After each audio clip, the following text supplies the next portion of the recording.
Hi, and welcome to Eyes Wide Open, a daily short podcast on the topic of Mashiach and the upcoming redemption, dedicated in memory of Rabbi Tzvi ben Alexander HaKohen Kogan. We've been talking about the topic of the new Torah that we will receive when Mashiach comes. And to explain that idea, because seemingly there will never again be a new Torah, as we talked about, that is a fundamental belief in Judaism. We talked about what it means whenever anybody comes up with a novel insight in learning Torah.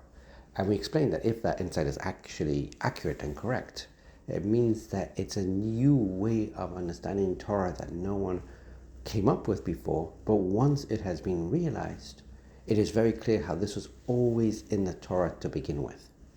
And we expressed that when we talk about the new Torah of Mashiach, that will be different. And we see that with a case that was brought up in an episode or two ago about when Mashiach comes, the Leviathan on the shoreboard, this big ox and this big fish are going to kill each other. And the Talmud asks, well, a big ox needs to be ritually slaughtered. Who slaughtered it? And it answered that the giant tooth of the Leviathan will slash the ox's neck, and it will die that way. And I followed it up with a second question, but that isn't considered an acceptable form of ritual slaughter. And I answered, well, when Mashiach comes, there'll be a new Torah, and according to this new Torah, it will be. And that Talmud, although it expresses that there's something in this new Torah that will explain how there's going to be an acceptable ritual slaughter, it opens up a new question, which is, if right now that is not an acceptable slaughter, when we talk about someone coming up with a novel insight, a new way of understanding Torah, one of the things that makes it an acceptable way of understanding Torah is it doesn't negate it, doesn't go against the Torah as we know it. There's a famous quote from the Talmud that a great rabbi once said that he could come up with tens of ways to tell you why something that's impure should really be pure and explain it very rationally. But it wouldn't make any difference because the Torah says it's impure. You can't go against the rules of the Torah and say it's still the same Torah. So if the Torah as we have it right now tells you that a giant jagged fish tooth is not an acceptable form of ritual slaughter, then how could we say that when Mashiach comes, that the new Torah that Mashiach will teach us will say it's a form of ritual slaughter, and yet at the same time say it's the exact same Torah? And this question brings out the idea that when we talk about the new Torah that Mashiach comes, it's more than just a novel insight that someone might come up with today, which no one else thought of. But when it's taught or when it's revealed, it's clear that this was always in the Torah. Because if it was that, any novel insight that someone comes up with today cannot negate the rules of the Torah as we have them right now. So to answer this question, there's a story with Rabbi Yosef Karo, who is perhaps best known for writing the Shulchan Aruch, the Code of Jewish Law that every Jew around the world relies on today. But in his earlier years, he wrote a volume on the Rambam, by Moshe ben Maimonides. And there was a particular Rambam one day that he was struggling to understand. And he spent 3 days, he dedicated 3 days just to understanding what this text meant. And after 3 days, he felt like he understood it. And he was very excited. So he decided to go to town and find someone who he could share this insight that took him 3 days to come up with.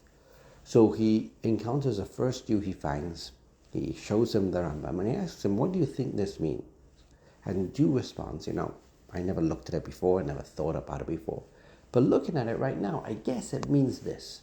And he tells him exactly the answer that it took Rabbi Yosef Karo 3 days to figure out. And Rabbi Yosef Karo hears this. He's taken aback. It took him 3 days, and he's an expert on Rambam, to understand this when this person who never even looked at it before was able to figure it out in a second. So he goes back to his teacher and he asks him, am I a fraud? Have I deluded myself into thinking I'm an expert on the Rambam and that I really am a Torah scholar, when clearly it takes me 3 days to understand something that anybody could understand in a second? So the teacher responds that the Torah is God's wisdom. It's God's infinite wisdom. And as God's infinite wisdom, it is really beyond the ability of any limited mind to understand. How then do we understand the Torah? Because at Mount Sinai, God gave us the Torah, and in God's infinite ability was able to take his infinite wisdom and make it understandable to the human mind. That's something God accomplished. The Torah is not really something we should be able to understand, but God made it that we can understand it. However, different parts of the Torah, he did so to different degrees. Certain parts of the Torah, he made it very easy to understand.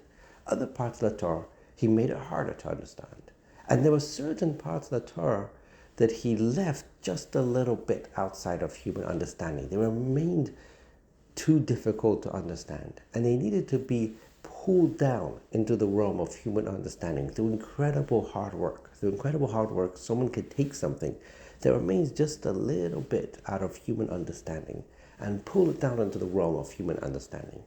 So his teacher tells him that the Rambam you are struggling on was such an example, an area of Torah that remained just outside the realm of human understanding, and it was waiting for someone to put in the hard work to bring it into the realm of understanding. And he said, that's what you did. Over the past 3 days, that's what you did. You took this Rambam and you brought it down into the realm of understanding. Now that you've accomplished that, it's ready to be understood by anybody. Anybody could figure it out. What this story brings out is that even the most complex parts of Torah that require extraordinary hard work for us to understand, until the extent that we say that it requires an extraordinarily dedicated individual to pull this concept down into this world to be able to understood, that can happen through incredible hard work. It's not easy, but it can be done. When we talk about the new Torah of Mashiach, however, we're talking about something that no matter how hard you work, no matter who it is who's trying to figure this out, it's inaccessible.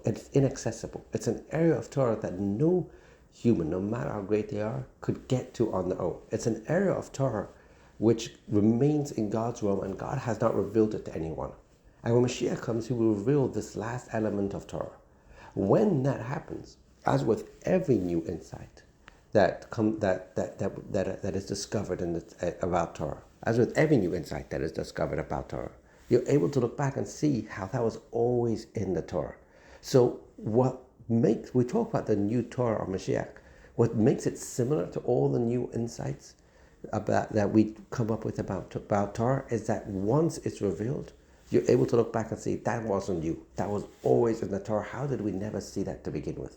But what makes it different is that when we say it's inaccessible, it's truly inaccessible.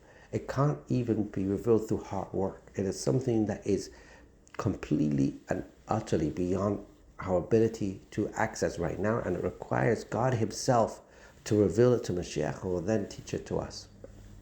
Which is why, right now, when we talk about what will we discover through this Torah, for example, an explanation of how a giant fish tooth can be used to slaughter an ox, it sounds incomprehensible, because right now the elements that will be taught to Mashiach when Mashiach comes are incomprehensible for us. They're completely inaccessible to us. It sounds like a completely new and foreign Torah. But we understand that it won't be. When Mashiach teaches it, we will then be able to understand how this was always in the Torah. This is always what the Torah meant. But we can't see it just yet.